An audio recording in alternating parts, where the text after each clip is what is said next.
السلام علیکم ورحمۃ اللہ وبرکاتہ۔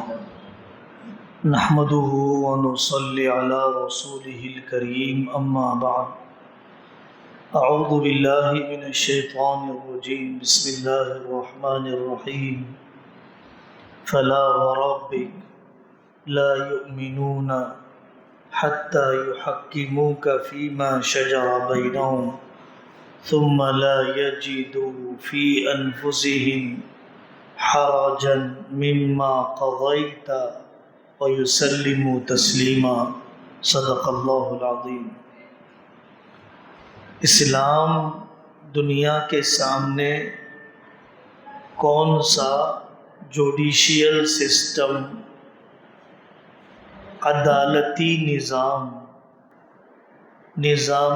عدلیہ کون سا پیش کرتا ہے؟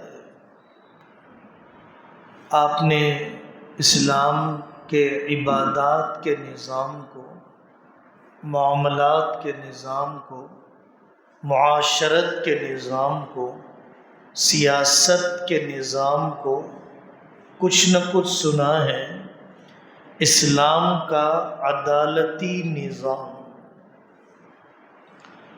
سب سے پہلی خصوصیت اور امتیاز یہ ہے کہ ان الحکم الا للہ، قانون صرف اللہ کا چلے گا۔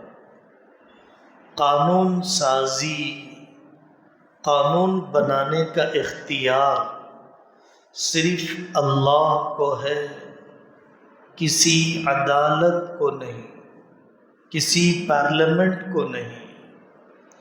پوری پارلیمنٹ مل کر مرد سے مرد کے نکاح کا قانون بنا دے، اللہ کے یہاں جائز نہیں ہوگا۔ عورت کے عورت سے نکاح کے جائز ہونے کا قانون بنا دے، تباہی مچے گی۔ قانون صرف اللہ کا۔ فطرت سے بغاوت کتنا نقصان ہے۔ انسانوں نے پہلے اللہ کو بلایا، پھر اس کے بعد انسان نے کہا میرا جسم میری مرضی، پھر اس کے بعد انسانوں نے یہ کہا کہ میں مرد ہوں عورت بننا چاہتا ہوں، میں عورت ہوں مرد بننا چاہتی ہوں۔ ٹرانسجنڈر کا تصور، تبدیلی جنس کے قانون دنیا میں بننے لگے۔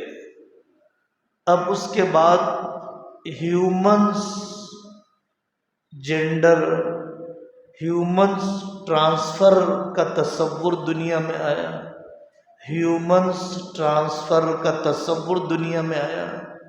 تبدیلی جنس نہیں، تبدیلی انسان، تبدیلی انسان۔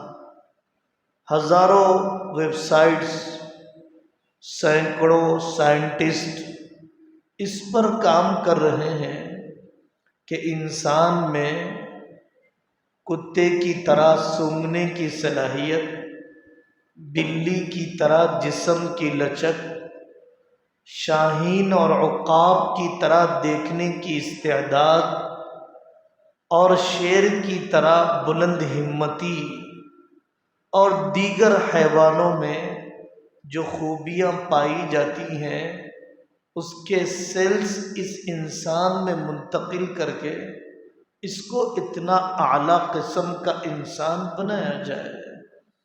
تو ٹرانسجنڈر کے بعد ٹرانس ہیومنز، اللہ کو قانون کا اختیار۔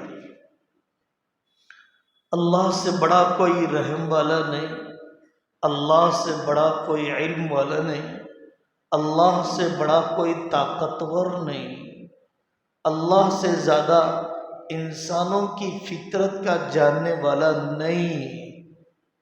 انسان قانون بنائے گا، یہودی بنائے گا دوسروں پر ظلم کرے گا، برہمن بنائے گا دوسروں پر ظلم کرے گا، یورپین بنائے گا دوسروں پر ظلم کرے گا۔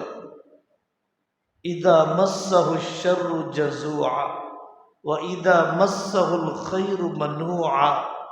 انسان بخیل ہے، انسان ناشکرا ہے، انسان قانون بنائے گا بدلتے رہیں گے۔ 70 سال میں امبیڈکر کے بنائے ہوئے کانسٹیٹیوشن میں اتنے چینجز آئے ہیں، کمرہ بھرا ہوا ہے ان کاغذات سے جن کاغذات میں تبدیلیوں کو لکھا گیا۔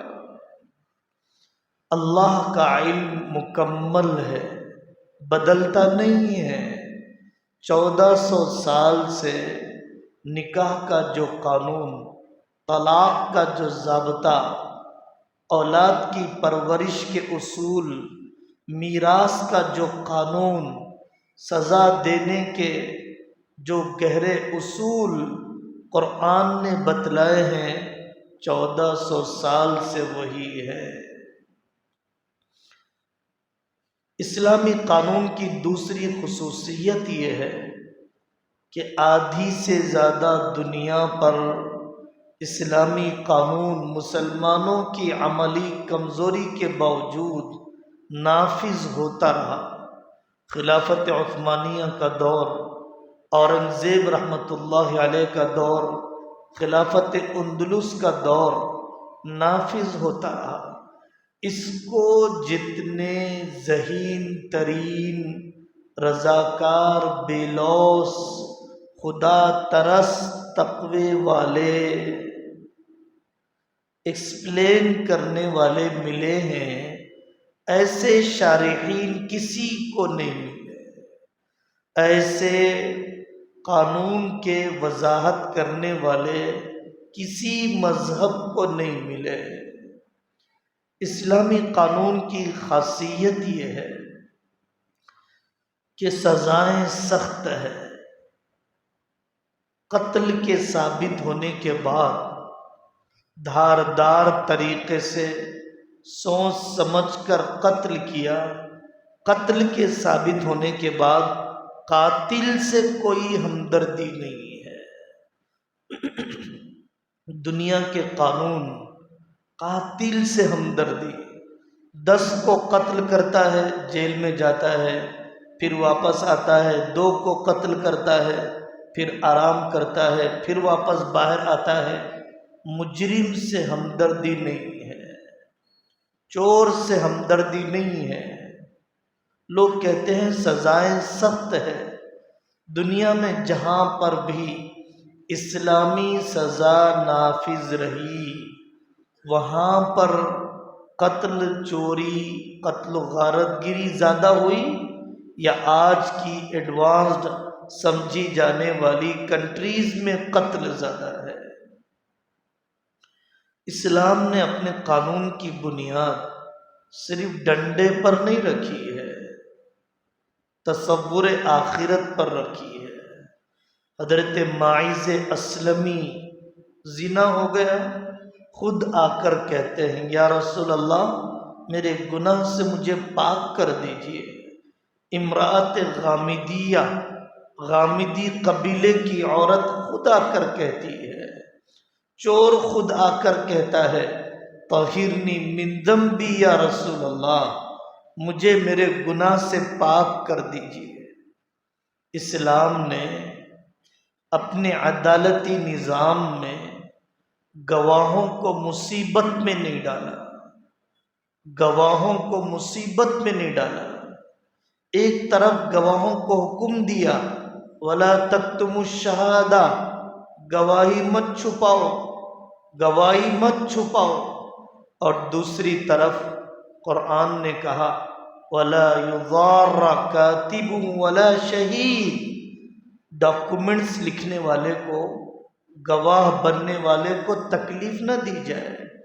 اتنا بار بار بلایا گیا، اگر کسی معاملے میں میں گواہ بننا چاہتا ہوں تو اتنے چپل گھسنے پڑیں گے کہ کاروبار بھی تباہ، گھریلو زندگی بھی پوری اجڑ جائے گی عدالت کے چکر لگاتے ہوئے۔ اسلام کا عدالتی نظام گواہوں کو تکلیف دینے کا نہیں ہے، قاضیوں کی زندگی، جج کی زندگی، یہاں چپراسی سے لے کر سپریم کورٹ کے جج تک پوری 10 نہیں 20 انگلیاں رشوت کے خون میں ڈوبی ہوئی۔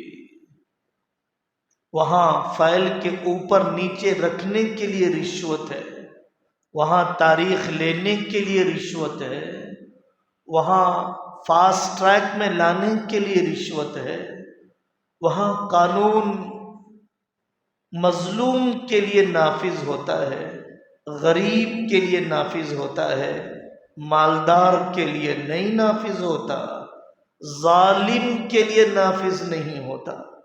اسلامی قانون کی عجیب خاصیت ہے، امیر المؤمنین عدالت کے نیچے ہے، عدالت کے اوپر نہیں ہے۔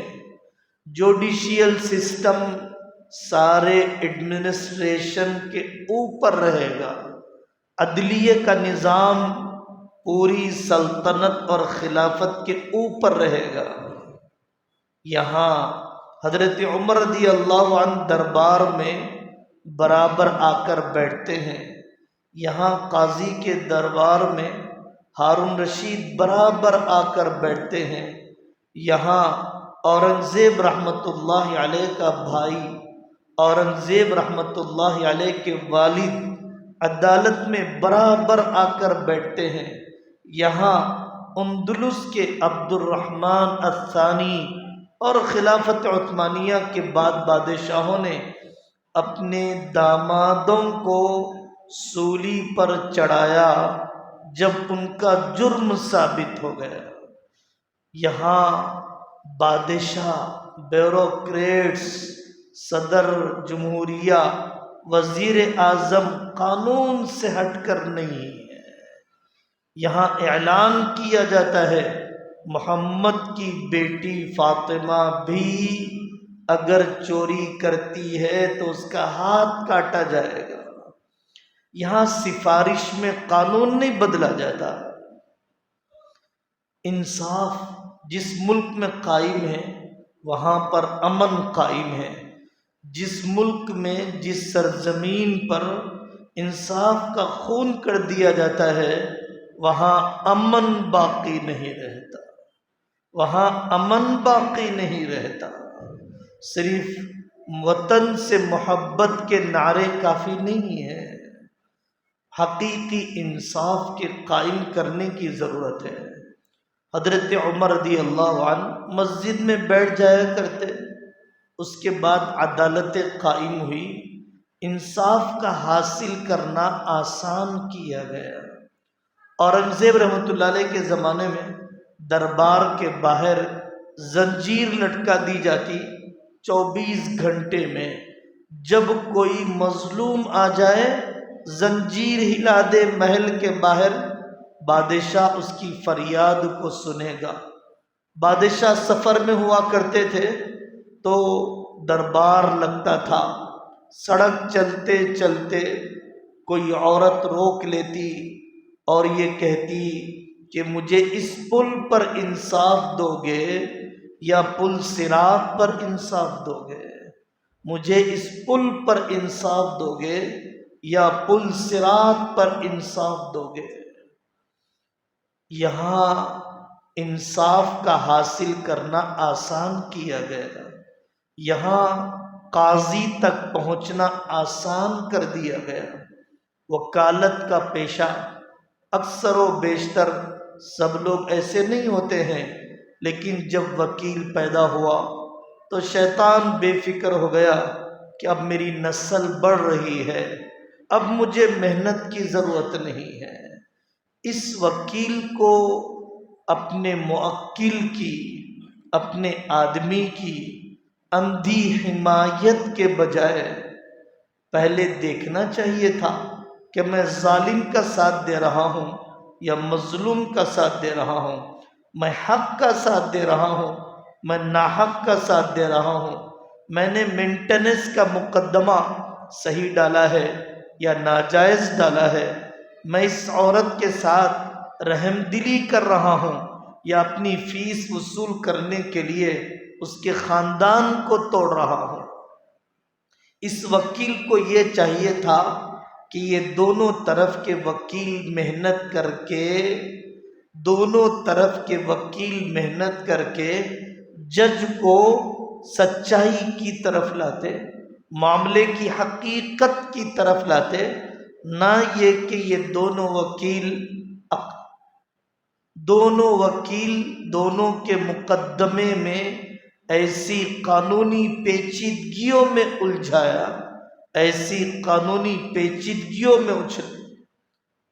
کہ انصاف میں تاخیر ہو گئی۔ یہ کیسا دور ہے، تاریخ پر تاریخ، کوئی ہمدردی نہیں۔ آنے والا اپنے کاروبار، آنے والا اپنے بیوی بچے، آنے والا اپنی پڑھائی، آنے والا اپنی ڈیوٹیاں ہوم ورک نہ کرنے کی وجہ سے۔ اس جج کو اتنی ہوس ہے کہ 50-100 صفحات کا مقدمہ گھر پر بیٹھے ہوئے ہوم ورک کر کے آنے کا حوصلہ نہیں ہے۔ اب مقدمہ پیش کر دیا گیا، ابھی بات چیت ہو رہی ہے، یہ آج 10 پیج دیکھتا ہے، پھر آئندہ تاریخ دیکھتا ہے، پھر 20 پیج، پھر 50 پیج، پھر اس کے بعد آگے کے مقدمے، خون صاف ہو جاتا ہے انصاف ملتے ہوئے۔ قارون کا خزانہ، حضرت ایوب کا صبر، حضرت نوح کی عمر کٹ جاتی ہے ان کے ہاتھوں پر انصاف کو حاصل کرتے ہوئے۔ انصاف میں تاخیر بھی ظلم ہے، انصاف میں تاخیر بھی ظلم ہے، کہ دادا کا مقدمہ پوترے کی نسل میں، ایک بیوی شوہر کا کیس بال کے سفید ہونے کے بعد حل ہوتا ہو تو مجھے انصاف کہاں ملا؟ 25 سال گزر گئے مقدمہ لڑتے ہوئے، تو بیوی نے اپنے سابقہ شوہر سے کہا کہ اب میری جوانی اور میرا حسن میرے مہر کے ساتھ واپس کر دو۔ مہر تو واپس کر دیا جائے گا، جوانی اور حسن کو کیسے واپس کیا جائے گا؟ پولیس کا طبقہ، ان کے اندر اللہ کے یہاں جواب دہی کا احساس، حرام لقمے کی نحوست، قیدیوں کی تربیت کا انتظام، اسلام نے انکاؤنٹر کی اجازت، اسلام نے تشدد کی اجازت نہیں دی قیدیوں کو، بلکہ ان قیدیوں کی دینی تربیت، ان قیدیوں کے ضمیر کو جگانا، ان قیدیوں کی صلاحیتوں کا صحیح استعمال کرنا، کسی بھی کامیاب سلطنت کے لیے انصاف اور تعلیم کا مفت ہونا ضروری ہے۔ کسی بھی سلطنت کی کامیابی کے لیے انصاف اور تعلیم کا مفت ہونا ضروری ہے۔